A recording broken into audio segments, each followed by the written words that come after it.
اب رضوان رضی کہہ رہے ہیں کہ آپ کو معلوم ہے، اب مجھے بتا دیجیے آپ کون سی ٹیبل کے نیچے سے تھے چھپے بیٹھے، کون سے دروازے کے پیچھے تھے، کس کھڑکی کے پردے کے اندر اپنا آپ نے منہ چھپایا ہوا، ساری خبریں آپ نے سن لی کہ بانی پیٹی یہی کرنے والے ہیں؟ جی بہت شکریہ. اصل میں پاکستان کے جتنے بھی سیاسی مقدمات ہیں ان میں ایک بدقسمتی یہ رہی ہے کہ یہاں پر انصاف کی بجائے انتقام کا معاملہ سر فہرست ہوتا ہے. جب آپ انصاف کی بات کریں گے تو پھر یہ ساری کی ساری چیزیں پروسیکیوشن کے اندر آپ کو ثابت کرنا ہوں گی. اگر آپ انتقام کا معاملہ کریں گے تو اس میں پھر آپ لوگوں کی پکڑ دھکڑ تو کر لیں گے، پریس کانفرنسز کر کے لوگوں کو پارٹی بھی چھڑوا لیں گے. اب یہ جو اس وقت بنیادی مسئلہ ہے، جو لاہور کی جو 96/23 FIR ہے، اگر آپ اس کو پڑھیں تو اس میں لکھا ہوا ہے کہ میاں محمود الرشید جو کہ اپوزیشن لیڈر ہیں، اسلم اقبال جو منسٹر رہے ہیں، انہوں نے ہاتھ سے اسلحہ پکڑ کے فائرنگ کی اور بندے مار دیے. اب اس چیز کو پروسیکیوشن نے عدالت میں ثابت کرنا ہے، اس کو وہ کیسے کریں گے؟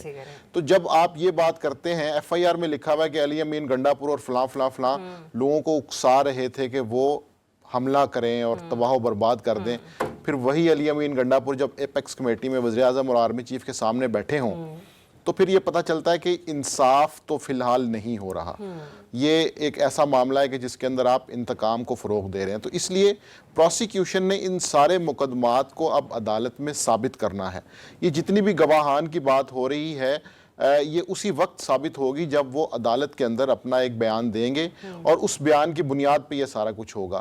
یہ بات تو درست ہے کہ جو ہم نے زمان پارک میں ماحول دیکھا تھا، جس طرح سے لوگ جوش میں تھے، ان کو غصہ تھا، اس وقت سے یہ لگ رہا تھا کہ یہ ساری چیزیں اسی ڈائریکشن میں ہی جائیں گی. اور 9 مئی کے آس پاس کے جتنے بھی تحریک انصاف کے بیانات ہیں اس میں یہی کہا گیا کہ اگر رینجرز گرفتار کرے گی تو لوگ کہاں جائیں گے، اگر دوبارہ مجھے پکڑا جائے گا تو لوگ کہاں جائیں گے، انہوں نے ادھر ہی جانا ہے.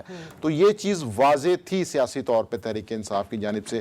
اب اس کو عدالت میں لنک کیسے کرنا ہے، یہ وہ امتحان ہے جس میں اگر تو پروسیکیوشن کامیاب ہو گئی تو یہ تمام مقدمات جو ہیں وہ اپنے منطقی انجام تک پہنچ جائیں گے. یہ چلے ایک چیز تو آپ نے بتا دی نا کہ جو بیانات تھے 9 مئی کے قریب وہ گفتگو وہ یہی ایک سیناریو جنریٹ کرتی ہے کہ معاملات اس طرف ہی بڑھنے تھے.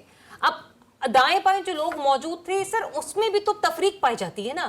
اب میرے پاس پروگرام میں بیٹھے ہیں آپ دونوں شریک جرم ہیں، لیکن رضوان رضی پر FIR کٹ جائے، آپ کو کلین چٹ مل جائے، آپ کوئی پریس کانفرنس کر لیں یا پھر آپ کچھ اور کر لیں یا پھر آپ کچھ وقت کی خاموشی اختیار کر لیں، ٹھیک ہے، تو یہ تفریق کیسے پھر وہ جو ہے وہ جسٹیفائی کی جائے گی؟ انور رضا یار کو گال کر انہوں نے تیسری دفعہ میرے اوپر FIR کٹنے کی بات کر دی ہے. آپ پہ سر ایک اور کاٹ لیں گے تو کچھ نہیں ہو جاتا. چلے جی نظام اصل میں معاملہ یہ ہے کہ یہ تحریک انصاف کے حوالے سے جو بھی مسائل ہیں اس کی ایک بیس تو موجود تھی، اس میں تو کوئی شک کی بات نہیں ہے. اس لیے یہ کہنا کہ یہ کوئی فالس فلیگ آپریشن تھا یا اس کے اندر کوئی سازشی عناصر گھسائے، میں اس پوری تھیوری سے اتفاق نہیں کرتا. یہ جو مسئلہ ہے نا کہ جی اگر کوئی شخص پریس کانفرنس کر لے تو وہ اس کے گناہ دھل جاتے ہیں، یہ وہ ایسا پوائنٹ ہے کہ جہاں پہ پھر یہ ساری عدالتی کارروائی جو ہے اس کے اوپر سوالیہ نشان شیم ہو جاتی ہے. بالکل.